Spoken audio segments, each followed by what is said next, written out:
Queen of Diamonds, Jack of Hearts. Now, this is a little bit light here, Tanner.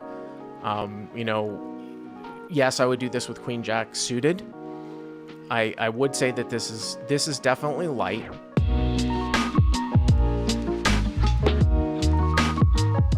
Okay, so is this a 500 cap game or what? Yeah, this is a 500 cap. Okay, so another one of these spots, yeah. Yeah. Okay. So in this hand we're 885 effective. Okay. I'm in the small blind. Folds to the cutoff. He opens to $20. The button calls, and I've played with the cutoff before. He's a pretty loose player. He has a pretty wide range, especially from the cutoff, I thought. So I decided to squeeze to $85 with Queen of Diamonds, Jack of Hearts. Queen of Diamonds, Jack of Hearts. Now, this is a little bit light here, Tanner. You know, yes, I would do this with Queen Jack suited. I would say that this is definitely light.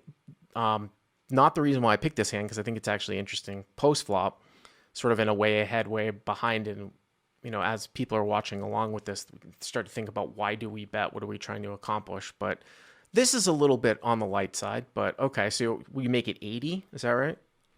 I made it 85. 85. Okay. Yeah, I just thought in this exact configuration, I think I could take down the dead money a lot because I think the cutoff's pretty loose, and then the button's just calling the cutoff, so he doesn't have to be particularly strong. But they both ended up calling. So it goes call, call. So the pot's like 255, and then minus the massive drop. And this is what we talk about. This is a double flat. So a little bit of poker terminology where, and this is an extreme double flat where cutoff open, so it's late, button flat. That in itself is a little bit odd, especially with shallow stacks. But you know, occasionally you'll see it. But then, but the guy who flats now calls again.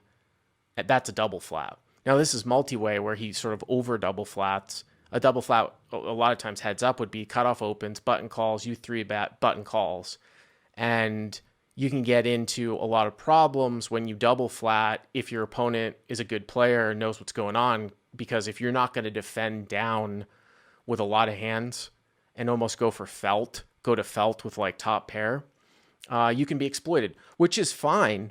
But a lot of people don't quite, realize that. Like if you're calling with ace jack off and a double flat on the button or ace 10 and you flop an ace, I find it pretty hard to fold because it's really one of the best hands you're going to have at the end. So, all right. So 255. Okay. Yeah. So, so the flop's King of Hearts, Queen of Clubs, 6 of Clubs. All right, so King of Hearts, Queen of Clubs, 6 of Clubs, front door flush draw. You've got Queen Jack off, so you have middle pair here, right? Okay. Yeah. So I threw in a C bet for $100. Yeah, I mean, I think that's so. And you also have these sort of constricted stacks, although you say you are 885, but.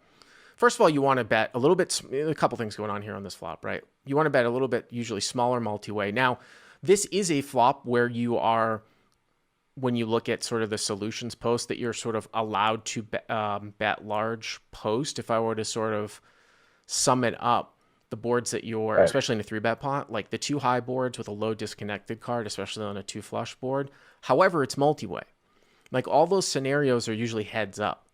So this is multi-way. So I think that this is a little bit large. Also, too, like your hand doesn't need like a ton of protection. Like when you bet this sizing, Tanner, like is this a bet for value? It can't be a bet as a bluff, right? You're not going to get a king to fold, right? Right. So yeah, no, that makes sense. I mean, you're betting into 2 people for kind of large sizing. That's the issue that I have here.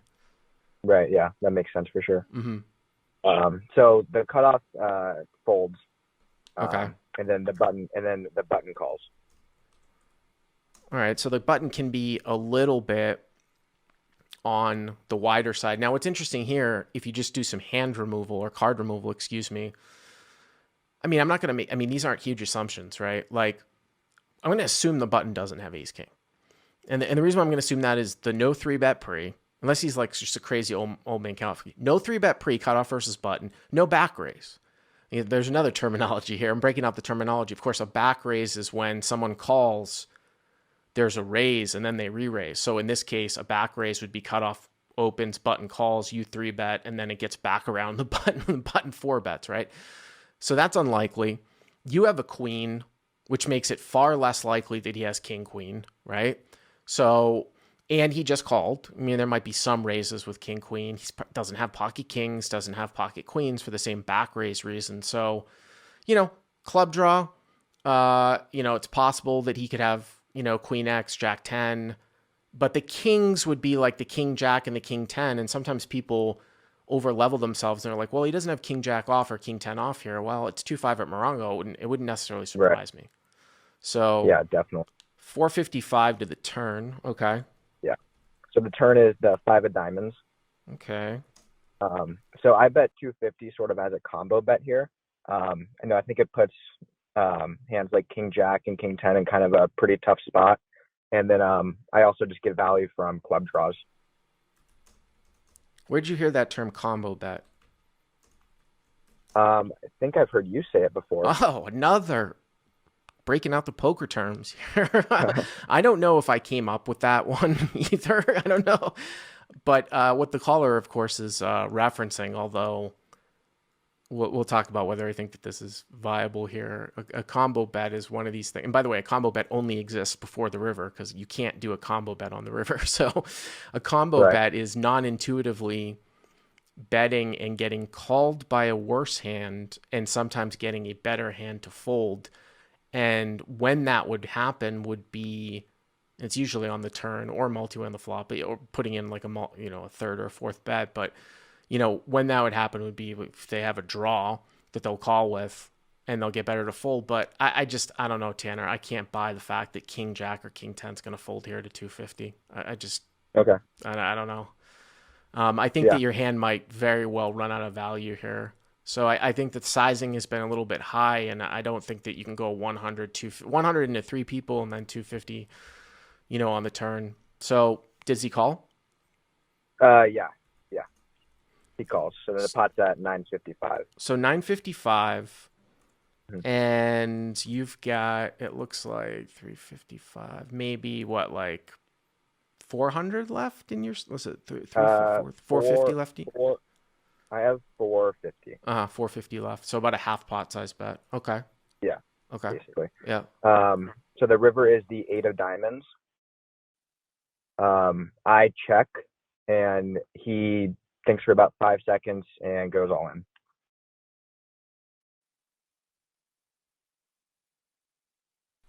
Well, this is a classic live spot, and I'm not talking about live tell spot. So the way that I would break this one down is that and sometimes it's a little bit hard to tell, but even just from watching a lot of the live streams, see if the people can sort of follow me. This becomes very, very close to a call, if not a call, for half the size of the pot because it's 450 and 955. If your opponent will not value bet king jack or king 10 for value. And a lot of times they don't because people are showdown monkeys. So, if they're just going to tap behind with king jack or king 10, happy to win the pot, and you can take that out of their range. Well, we just talked about they don't have kings. They don't have queens. Very unlikely for king, queen, or sixes at some point to just go call. So you've got multiple draws here that have missed. You've got front door clubs. You also have jack 10, slightly worse because you've got a jack in your hand, so you block some of those. So, I mean, once in a while, sure, he's going to run into a hand like 7, 9 of clubs. Again, the board is king of hearts, queen of clubs, 6 of clubs, 5 of diamonds, 8 of diamonds. So, once in a while, you're going to run into people that have front door flush draws that run into a straight, somebody that might have like king 8 of clubs.